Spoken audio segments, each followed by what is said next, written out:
Assalamualaikum warahmatullahi wabarakatuh. Saya Nanda Rizky. Di sini saya akan menjawab selalu tes bentuk ICT Teknik Indonesia dan Leadership R01, yaitu menjelaskan isi makalah kompetensi utama karir profesional di bidang IT pada era 5.0.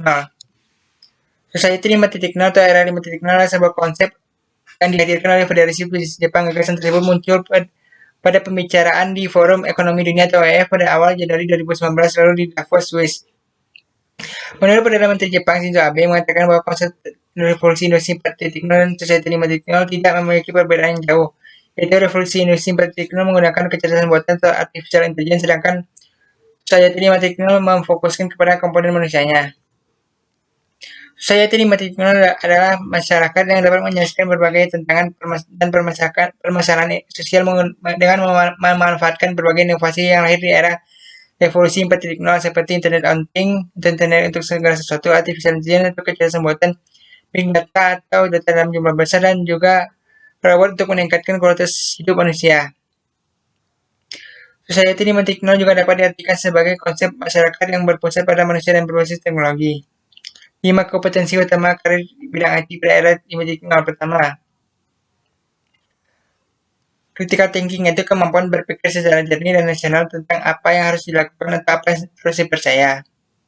Critical thinking mencakup kemampuan untuk terlibat dalam pemikiran reflektif dan mandiri. Contohnya, orang yang tidak memiliki pemikiran critical thinking akan menganggap informasi ini penting, sedangkan orang yang memiliki pemikiran critical thinking akan melihat informasi ini bukan informasi yang penting, karena informasi tersebut hanya menjelaskan bagaimana proses pengukuran dilakukan. Kedua, creative thinking, yaitu kemampuan yang berpikir yang dapat diartikan sebagai kemampuan berpikir secara luas dan bahkan di luar kebiasaan. Kreativitas dalam seorang individu ditunjukkan dari kemampuan melihat berbagai sisi. Contohnya, sales biasa mereka hanya akan berbicara tentang produk yang dijual, sedangkan sales yang kreatif mereka akan menunjukkan hubungan pribadi mengarah pada memiliki hobi atau kegemaran yang sama dengan klien, di mana itu akan memudahkan sales tersebut menjual produknya. Ketiga, problem solving. Problem solving merupakan kemampuan untuk berpikir jernih dan mendalam terhadap suatu masalah, mampu melakukan identifikasi serta menyeleksi informasi terkait masalah, lalu menentukan opsi solusi dan mengevaluasi, kemudian menindaklanjuti opsi tersebut sebagai solusi dan dalam mengatasi masalah. Contohnya, kamu telah diminta untuk menjadwalkan sebuah proyek yang harus diselesaikan dengan cepat, namun kamu tidak dapat menyelesaikan pekerjaan tersebut karena memerlukan informasi dari kolega lain yang tidak dapat dihubungi. Kalau orang tidak memiliki pemikiran problem solving, mereka akan panik, sedangkan yang memiliki problem solving, maka orang tersebut akan menilai dulu situasinya. Apakah ada elemen yang bisa dikerjakan sendiri atau tidak? Jika ada, kamu bisa mengerjakan elemen tersebut terlebih dahulu. Apabila tidak ada, maka harus mencoba untuk menghubungi mereka atau seseorang indikator yang dapat membantu. Yang nomor 4, negotiation skill, yaitu kemampuan untuk tawar-menawar dengan seseorang yang memiliki tujuan, kebutuhan, dan sudut pandang yang berbeda dari kita sampai pada suatu titik untuk temu dan konsensus tercapai. Contohnya, ketika interview kerja ditanya perihal gaji yang diinginkan, dengan negosiasi kamu bisa memperoleh gaji yang sesuai dengan keahlian dan pekerjaan kamu.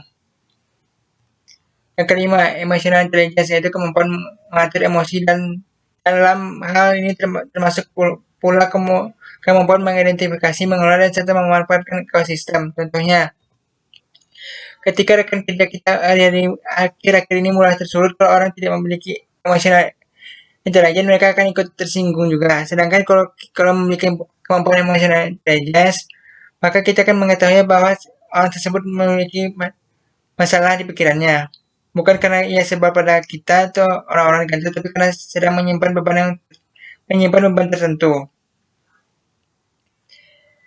Kesimpulannya adalah era society 5.0 adalah era di mana profesi baru yang sebelumnya tidak ada bermunculan, itu termasuk pada bidang IT. Maka dengan memiliki kompetensi yang dibahas tadi, maka bisa meningkatkan saing dalam berkarya pada bidang IT. Demikianlah jawaban saya untuk mata kuliah ICT Entrepreneurship dan leadership R01. Lebih dan kurangnya mohon maaf. Assalamualaikum warahmatullahi wabarakatuh.